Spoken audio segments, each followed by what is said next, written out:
रीवा में एक पिता का सपना था कि उनका बेटा मिलिट्री ऑफिसर बने। बेटे ने पिता के सपने से आगे बढ़कर कामयाबी पाली। बेटा मिलिट्री ऑफिसर नहीं, देश की सेना का प्रमुख बन गया। जी हां, हम बात कर रहे हैं देश के नए थल सेना प्रमुख उपेंद्र द्विवेदी की, जिन्होंने अपने पिता के सपने को सच करके न केवल रीवा बल्कि विंध्य का मान भी बढ़ाया। 3 भाइयों में सबसे छोटे सेना प्रमुख उपेंद्र द्विवेदी के बड़े भाई पीसी द्विवेदी रीवा के शामशाह मेडिकल कॉलेज के पूर्व डीन रह चुके हैं। पीसी द्विवेदी कहते हैं कि उपेंद्र द्विवेदी उनके छोटे भाई हैं। इससे ज्यादा खुशी की बात और क्या हो सकती है। पीसी के मुताबिक नए सेना प्रमुख अपनी योग्यता से ही इस पोस्ट पर पहुंचे हैं। नए सेना प्रमुख के भाई से हमने खास बातचीत की है। उन्होंने छोटे भाई के सफर और संघर्ष की कहानी बयां की। मध्य प्रदेश के लिए ये बहुत ही गौरव की बात है, जबकि रीवा से किसी भी व्यक्ति का सेना के सर्वोच्च पद के लिए चयन हुआ है और संयोग से हमारे परिवार का महत्वपूर्ण सदस्य है, मेरा छोटा भाई है, तो मेरे लिए इससे ज्यादा बड़ी खुशी की बात क्या हो सकती है। इस उपलब्धि को हासिल करने के पीछे कितना उनको संघर्ष करना पड़ा? सबसे पहले तो मैं यह कहना चाहूंगा कि इसमें माता और पिता का बहुत बड़ा रोल रहता है। पिताजी की ये प्रेरणा थी, पिताजी का प्रयास था। वो हम 3 भाई थे।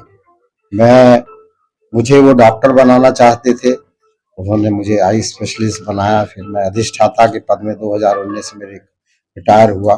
छोटे भाई को वो इंजीनियर बनाना चाहते थे, वह प्रदेश के सर्वोच्च पद चीफ इंजीनियर से रिटायर हुआ। और तीसरा ही छोटे भाई को उनकी इच्छा थी कि मिलिट्री ऑफिसर बने और हमारे पिताजी की प्रारंभ से ही इच्छा थी कि वो एक मिलिट्री ऑफिसर बने।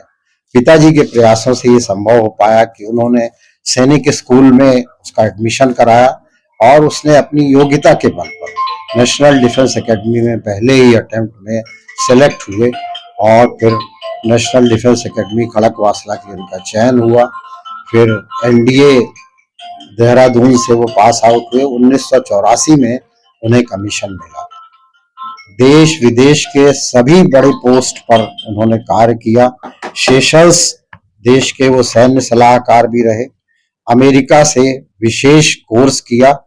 नॉर्थ ईस्ट जम्मू कश्मीर में लगभग सेना के सभी सर्वोच्च पदों पर कार्य किया और आज आप सब लोगों की शुभकामना से वो देश के सर्वोच्च पद पर पहुंचने जा रहे हैं।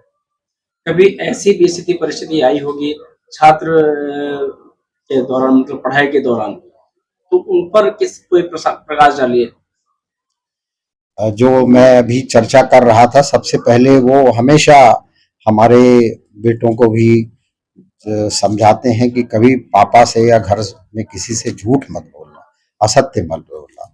तो छोटी सी घटना याद आती है कि हमारे पिताजी आज से 50 वर्ष पूर्व कहीं दुकान से वो 50 पैसे कम लाया था, तो बोले कि मुझे तो इतने ही पैसे दिए हैं।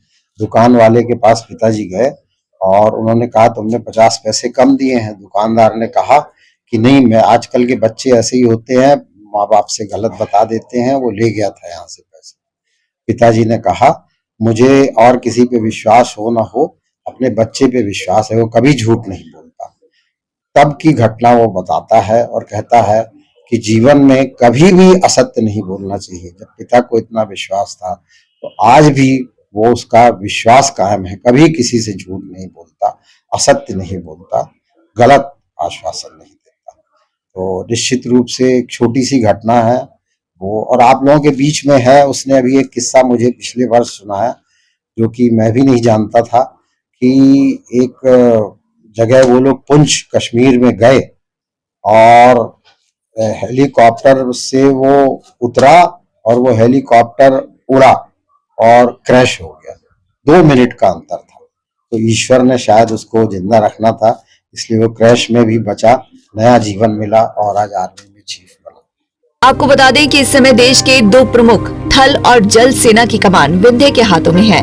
जल सेना की कमान सतना के एडमिरल दिनेश त्रिपाठी के बाद रीवा के सपूत उपेंद्र द्विवेदी ने जिले का गौरव बढ़ाया है। उपेंद्र द्विवेदी रीवा के सैनिक स्कूल के छात्र रहे हैं, जबकि प्रारंभिक शिक्षा अंबिकापुर से हुई, लेकिन अब सेना प्रमुख की कमान संभालने के साथ ही रीवा और मध्य प्रदेश का नाम रोशन किया है। लेफ्टिनेंट उपेंद्र द्विवेदी इससे पहले vice chief of army staff के तौर पर कार्यरत हैं, जो 30 जून को थल सेना के सर्वोच्च पद को संभालेंगे। पंजाब केसरी के लिए रीवा से गोविंद सिंह की रिपोर्ट।